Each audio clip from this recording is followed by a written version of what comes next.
and they quote me and they say, "The safe spaces reserved for these people are called jail cells. That's exactly where they belong if they plan to exploit children, have sexual conversations, groom them, and sexualize them from an early age and have relationships with them," Totor says in one of his videos. I mean, it's hard to argue with that logic, right? Ladies and gentlemen, welcome back to yet another episode. Well, today I wanted to talk to you about this media outlet that received money from the government. They wrote a hit piece on me and they ended up looking totally insane. So I wanted to go over this with you and wanted to show you exactly what is going on through these people's minds. The organization that I'm talking about is called Anti-Hate Canada.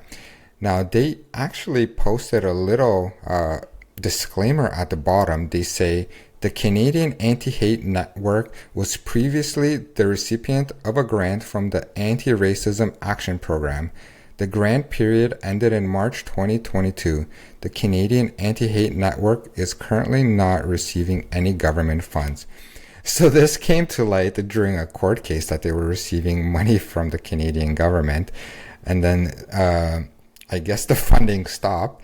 And now people are just continuing this organization out of pure passion. But, you know, the irony of this is I like to call them the Anti-Hate Network, because these guys absolutely hate anybody that does not agree with them. So back in June 12th, I got this email from a guy named Dan Collin. He said, "I'm writing to inform you that I'm writing an article to be published by the Canadian Anti-Hate Network about your activism around Waterloo region. Specifically about my YouTube video that criticizes student trustee and she feels that she was part of an orchestrated bullying, hate, and misinformation homophobia campaign, that you accuse Waterloo District School Board of facilitating child abuse, that you run a right-wing media brand and call yourself Father David Totor. You run a podcast that often features personalities known for their anti-trans position." And of course, my response to them was, write an article and don't be lazy in your reporting. Watch the video, and the person in question was student trustee Kenzie Soros. I said, "She has bad mentors, but she's young and inexperienced to realize this." Video link in the description if you want to see that. I wish it was dramatic, but honestly, it's not. They just make a big drama thing because they're looking for anything to jump on it. And then I said, "Let's hope the Waterloo District School Board will stop facilitating the transition of kids and stop involving organizations that direct minors towards medical intervention with lifelong physical and psychological ramification without parent knowledge. I'm encouraged to see parents unite and protect and stand against the sexualization and abuse of children." So that's what I wrote to them. So as you remember, back in January of this year, I gave a delegation at the Waterloo District School Board in regards to the books and the materials available at the school that students are able to access. I've accessed this book called The Bluest Eye, and it had themes of pedophilia and incest in the book, and I've accessed it through my 7-year-old account.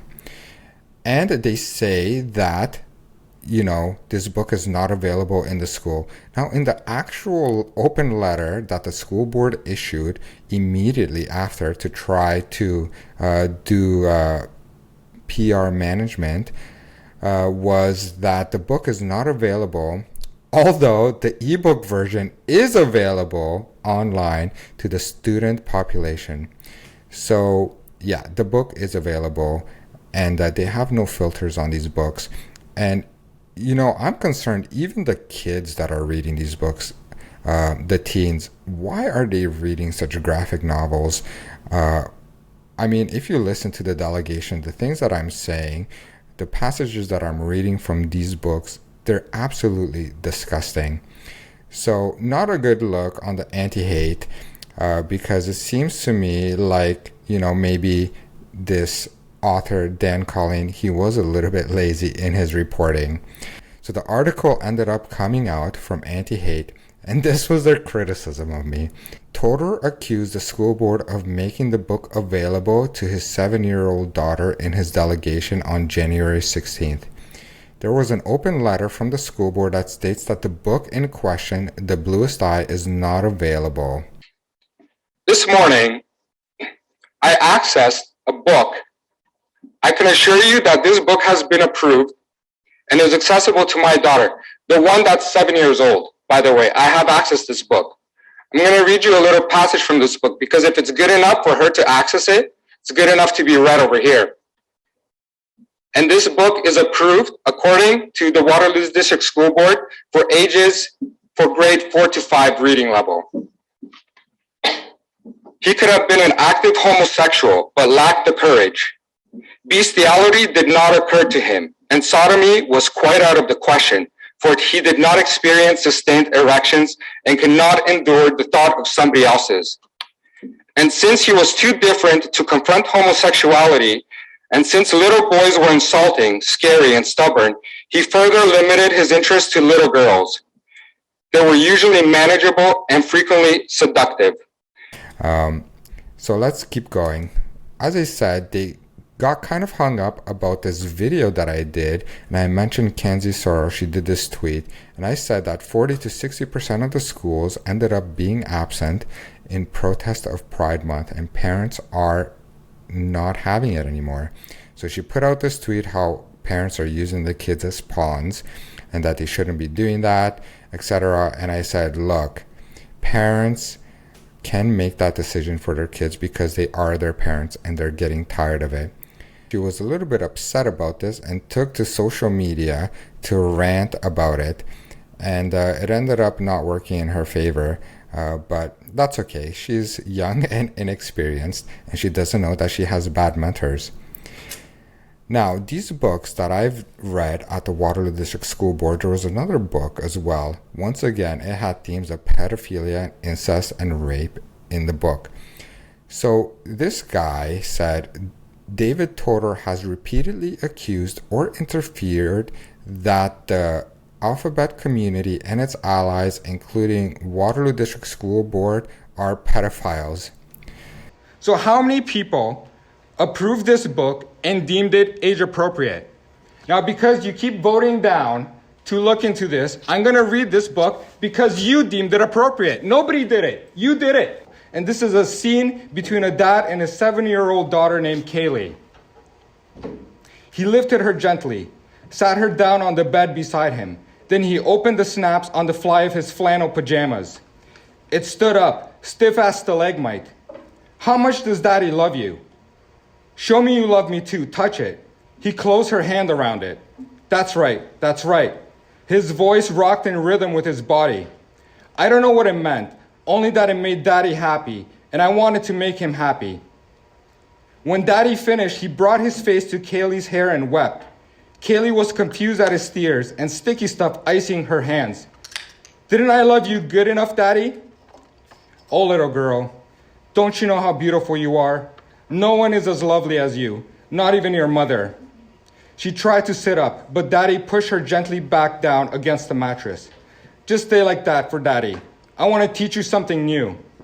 He lifted her nightgown, rolled it over her belly, coaxed her thoroughbred legs apart. She squirmed a poultry protest. Don't move. This won't hurt. You'll like it, I promise.